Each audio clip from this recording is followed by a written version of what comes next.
So in this video, we are going to look at how bones are divided up into four major categories. We do have 206 bones of the body. And with those 206 bones, we take all of them and we look at specific features that they have, and we use that to divide them into different groups. Now, in a lot of my videos, I reference the Anatomy Coloring Book by Wynn Caput. The coloring book that I have is the 4th edition. It's got two skulls on the front.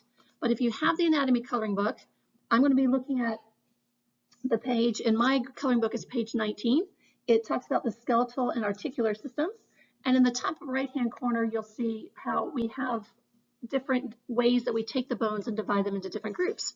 So the first group that we look at are the group that we call long bones. Now, long bones get their name because they're longer than wide, but also I remember these are the bones that actually grow longer. So your legs got longer, your arms got longer, your fingers got longer, your feet got longer, your toes got longer. All of these are what we call long bones. These are the bones that are also weight-bearing, like the ones in our legs, our femur, our tibia, our fibula, our humerus, radius, ulna, and our arms. And with the way that the long bones are classified, we look for something called an epiphysis, some people say epiphysi, and diphysis. And again, yes, I'm at my school doing this. If you have the coloring book on page 17, it gives you the classic example of a long bone, which is the femur. That's what we use as our main example. But this is a picture of the humerus. And in the case of a long bone has two main parts. What you would call the shaft is what's called the diphysis of the bone. It tends to be mostly compact bone. And compact bone, if you remember, is that bone that's tightly packed. It's got that hard lamella. It's got that hard ground substance, because we're going to put weight on these bones. So that part of the bone needs to be solid so that it can withstand the weight and it's strong enough that it doesn't break. The ends of the bones are what we call the epiphysis. Some people say epiphysi, but these are mostly spongy bone. If you remember, spongy bone is where we have red bone marrow, which makes our blood, and yellow bone marrow, which stores fat, which is used to feed the red bone marrow. But if you take a look at this picture here, like I said, this is a humerus.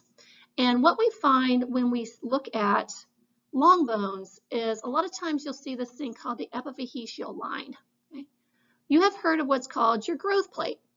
And growth plates are found on long bones, and they're found between an epiphysis and a diphysis. Some long bones have their growth plates at the top, and some long bones have their growth plates at the bottom. But what you're seeing right here is the example of where the growth plate would be on the humerus. And the growth plate is also called your epiphyseal plate. It's also called your epiphyseal line. And it's also called a neck. Now, in this case here, this would also be called your surgical neck.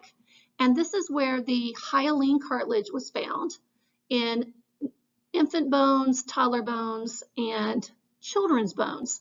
And this will allow it to do endochondral ossification so that the bone gets pushed upward. And that's going to allow the bone to be longer. And like I said, some bones have it at the top, some bones have it down at the bottom, but it is what you would call your growth plate. And so long bones have a growth plate that separates an epiphysis from a diphysis. It's also called a neck. And like I said, on a lot of bones, this is what we call your surgical neck. Now, in the case of your humerus and your femur, they have an extra growth plate. It's found right here. Okay?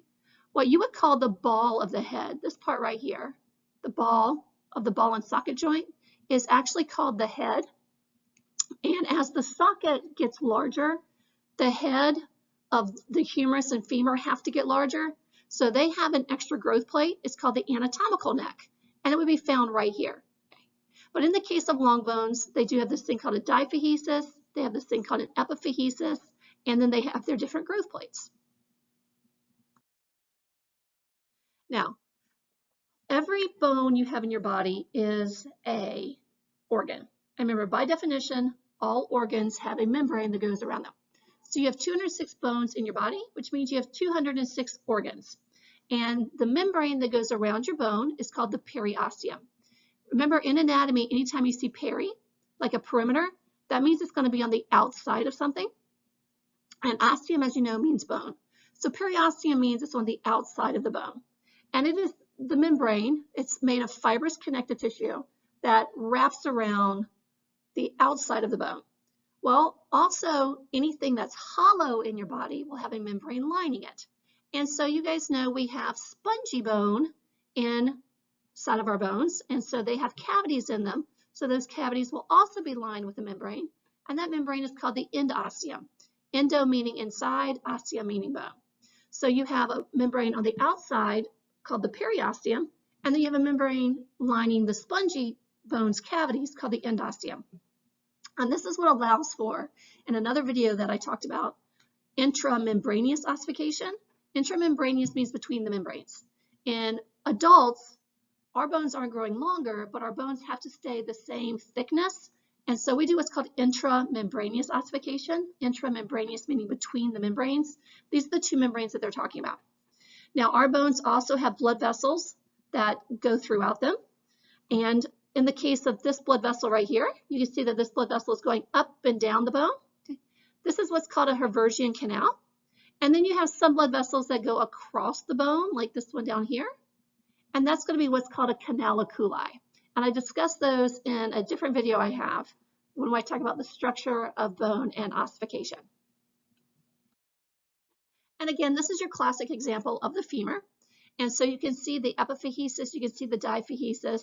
Down here is the surgical neck for the femur. That would be its growth plate. But if you'll notice, it also labels up here an epiphyseal plate. That's the same thing as a growth plate. And they have one right here. That's called the anatomical neck. And so that's so the head is what we call the ball of the ball and socket joint. As the socket gets bigger, the head has to get bigger so that they can articulate correctly. And articulate means to form a joint. It also has another growth plate right here. This feature is called a trochanter. A trochanter is a large curved projection off a bone that allows muscles to attach. This is where some of your major leg muscles attach that help basically hold your leg to your hip. Now, the second group are what we call short bones. And short bones don't get their name because they're small. Because if you think about it, the bones of your fingers and toes, they're called phalanges. They're pretty small, but they're still long bones, which meant they grew longer. Short bones get their name because they're more like cubes. And so the classic example are the carpals of your wrist and the tarsals of your ankle. So you can Google pictures of the ankle or the wrist, and you can see how these look like they are little dice that are basically lined up with each other. And so if you have the anatomy coloring book, I'm focusing on page 40 in my book. It talks about the ankle joint and the bones of the foot. And you can see how the tarsals, which are your ankle bones, are tightly packed together. And so these are smooth on all sides. And this is going to, you talk about a sprain. You've heard of people who sprain their ankles. A sprain is where you hyperextend a ligament. And remember, ligaments hold bones together. And so when you hyperextend the ligament, that can cause gaps to form between these tightly fitting bones. It's like having pieces of puzzle that don't fit together anymore. That's why it's actually worse to sprain your ankle or sprain your wrist than it is to break a bone, because ligaments are made from collagen fibers, and collagen fibers are incredibly strong, but they're not really meant to stretch a lot. So they're like a rubber band. If they get overstretched, they're not going to go back to normal. So that's why a lot of times when people have ligaments damaged, doctors have to surgically go in and fix them. And a lot of times they'll cut them and kind of sew them back together in order to make them short again. But with short bones, just in the bones of your wrists, which are your carpals, and the bones of your ankles. And again, you can Google photos and see how tightly these guys fit together. And that's again to enable us to withstand. Because if you think about our four-legged friends, they walk on their hands and their feet. Okay. But in the case of us, your heel, for example, is not part of your foot. Your heel is part of your ankle. You have 8 wrist bones. You have 7 ankle bones. And 2 of your ankle bones have fused together to form your heel because we do stand upright. Now, the third category are what we call flat bones. And flat bones are the name itself is kind of misleading because they're not necessarily flat. Most of them have a curvature to them. And so the ribs or the bones of your skulls are classic examples. Now, if you look at a rib bone, it looks like a long bone. I mean, your ribs are long. However, they don't have growth plates. They don't have an epiphysis. They don't have a diphysis. And you guys all know that ribs are fairly flat, but they do curve. And again, in my coloring book, I'm on page 28. It's the one labeled the bony thorax. And you can see how our ribs curve. And the real name for our ribs are our costa. So you have 206 bones in your body. 24 of them are your ribs. And the nice thing about your ribs is that they're not individually named. They're divided into 3 different groups. And I do have a video on YouTube that talks about the ribs and the sternum if you need more information on those. But in the case of your flat bones, they are thin, they're flat, and like it says here, they're usually curved. So if you think about the bones of your skull, a lot of the bones of your skull, like if you touch your forehead, you're actually touching what's called your frontal bone. But if you like do a high five and then lay your palm across your forehead, you know that your fingers curve. You can look at pictures of the skull and you can see how like our frontal bone, our parietal bones, our occipital bones, all these bones curve. They're flat, they're thin, but they still have a curvature to them. Your sternum is your breastbone. It also has a thin curvature to it. That's why you have to be real careful when you're doing CPR. For those of you who know CPR, you're supposed to find the tip of your sternum and go up 3 fingers before you start your compressions. That's because your sternum is actually 3 different pieces that have fused together.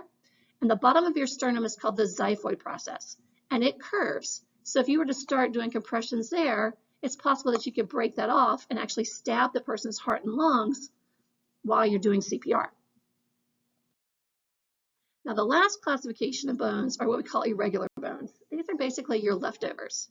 We have to put them somewhere. So these have an irregular shape. So basically all of your vertebra, or what you would call your hip bones. Now, there is no such thing as a hip bone. You actually have 3 bones that come together to form your hip. What's called the ilium, the ischium, and the pubis. Well, all of these would be examples of irregular bones. Your mandible, which is your jaw bone, that's an irregular bone. Okay?